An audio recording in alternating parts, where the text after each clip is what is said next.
সংযুক্ত আরব আমিরাত বাংলাদেশ জাতীয়তাবাদী মুসাফফা যুবদলের উদ্যোগে শহীদ রাষ্ট্রপতি জিয়াউর রহমানের ৪৪তম শাহাদাত বার্ষিকী উপলক্ষে আলোচনা সভা এবং দোয়া মাহফিল অনুষ্ঠিত হয়।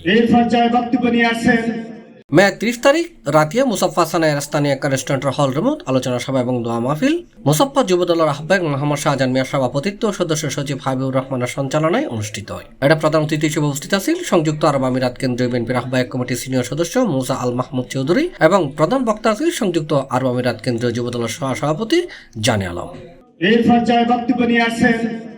এটা বিশেষ অতিথি হিসেবে উপস্থিত আছেন সংযুক্ত আরব আমিরাত স্বেচ্ছাসেবক দলের সাংগঠনিক সম্পাদক আবু রাসেল, শারজা যুবদলের সভাপতি মানিকুল ইসলাম, সংযুক্ত আরব আমিরাত কেন্দ্রীয় যুবদলের সদস্য জাকির হোসেন, মুসাফফা যুবদলের যুগ্ম আহ্বায়ক সাদ্দাম হোসেন এবং মুসাফফা মহিলা যুবদলের সম্পাদিকা মিসেস আমেনা বেগম। কুরআন তেলাওয়াতের মধ্য দিয়ে অনুষ্ঠান শুরু হয়। অনুষ্ঠানে স্বাগত বক্তব্য রেখে মোহাম্মদ ওসমান গনি, অনুষ্ঠানত বক্তব্য রেখে সোহেল রানা, মাসুদ শিকদার, জাহেদ হোসেন, আব্দুল সালাম, রাশেদ হোসেন, শাহিন হোসেন, লিটন মিয়া, একলাসুর রহমান সহ আরো অনেকেই। প্রবাসের রেমিটেন্স বন্ধ করে এই খুনি ফ্যাসিস্ট হাসিনাকে বাংলাদেশে আসার জন্য সুযোগ করে দিয়েছিল। ঠিক শেখ হাসিনা আসার 13 দিন পরে শহীদ রাষ্ট্রপতি জিয়াউর রহমানকে হত্যা করেছিল। সেই দিন বন্দিখানা থেকে সিপাহী জনতা তাকে মুক্তি করে নিয়ে এসে বাংলাদেশকে রক্ষা করার জন্য হাত ভেঙে দিল।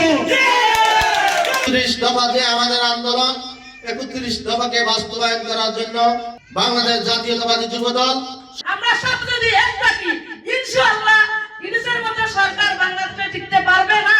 প্রেসিডেন্ট জিয়াউর রহমানের ৪৪তম শাহাদাত বার্ষিকী উপলক্ষে আলোচনা ও দোয়া মাহফিলের আয়োজন করা হয়েছে। আওয়ামী লীগ ওই রাজনৈতিক দলটাও নিষিদ্ধ করেছিলেন শেখ মুজিবুর রহমান। আজকে যারা রাজনীতি করতেছে, শহীদ প্রেসিডেন্ট জিয়াউর রহমানকে আমি গভীর শ্রদ্ধার সাথে স্মরণ করি।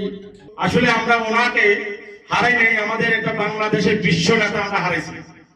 যুবদলের পক্ষ থেকে আন্তরিকভাবে ধন্যবাদ জানাই। যুবদলের পক্ষ থেকে আপনাদেরকে অভিনন্দন এবং